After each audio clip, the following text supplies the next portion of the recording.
are these children who feel like they are alone, they feel they are guilty because of the crime their parents committed.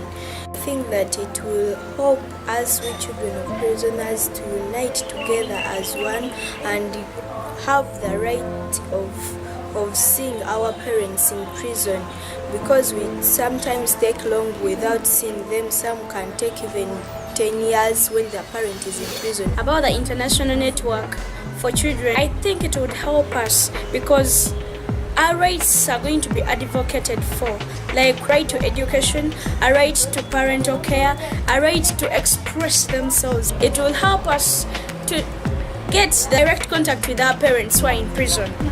They will help us to make life worth living for us in the societies that we live in. I feel that the children of death row inmates are oftentimes not given the recognition that they deserve. I think just simply having the network will validate their issues. Having it at an international level will also shame our United States government at an international level to do more.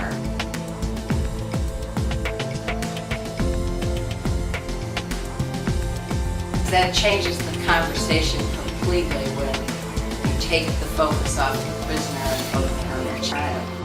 What the UN can produce around this is only ever as good as the information that it has about what's actually happening on the ground. And we can do a certain amount in Geneva, but there's two of us sitting at a computer working out what we can do. And we do not have the knowledge and the skills and the expertise that you all have. But what we can do is try and bridge that gap between what's happening there, both feeding back what's happened so far, but also encouraging you to find ways to feed your information in so that the independent expert bodies and the political bodies of the UN, the Secretariat of the UN, are making good decisions and strong policy statements that can then be used by you to make change for children. It does not matter the color of our skin. It does not matter where we were born. It does not matter what our educational level is. When people go to prison, we are all dealing with those same issues. The children of prisoners anywhere in the world are dealing with the same things. And together, if we can incorporate all of the outreach that we all have, all of the programmings, whether it's a ministry program, whether it is a community outreach program, together we can make a difference. And so working together internationally is what I feel we need to do, and I will support it 100%. Individual nations can learn a lot from working collaboratively on behalf of children.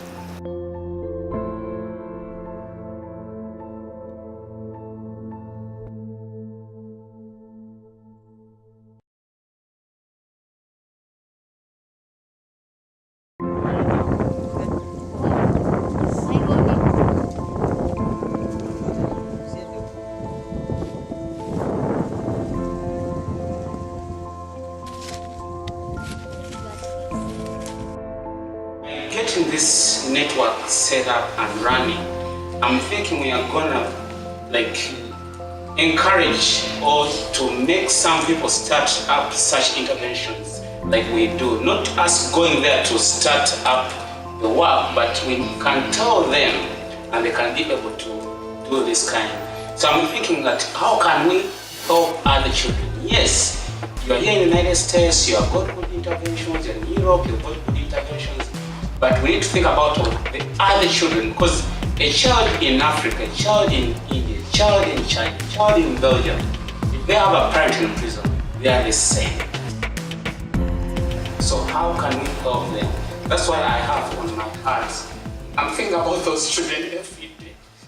And I've never seen them, but I don't know why I have a heart for them. How can we help them? If we came together, we can help all the other children. That's what I have on my heart.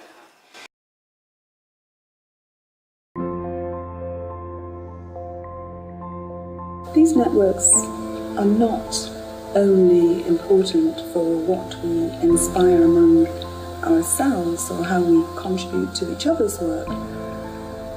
They're crucially important for children of prisoners. Children of prisoners experience the impact of parental imprisonment differently. As we know, every child is unique. Children come from unique circumstances. The countries, customs, services within which we work are all very different. And so children's experiences are very different around the world. But there are some universal truths, I believe, regarding children of prisoners. One is that children of prisoners are all likely to be impacted by the stigma of having a parent in prison. The second thing is that children of prisoners are all likely to be considered the forgotten victims of crime. And the third thing is that children of prisoners are all invisible. No country that we are aware of actually counts children of prisoners, and therefore in the eyes of many, children of prisoners actually don't count. And if there's one thing that an international network of organisations and activists can do for children of prisoners, it's to make sure that we confront the stigma that children of prisoners are impacted by, that we make sure they're not forgotten, that if they are not able to speak on their own behalf, we become their voices, we become their hands, we become their eyes, and we become the people that will act on their behalf. And in this way we make sure that they're not invisible.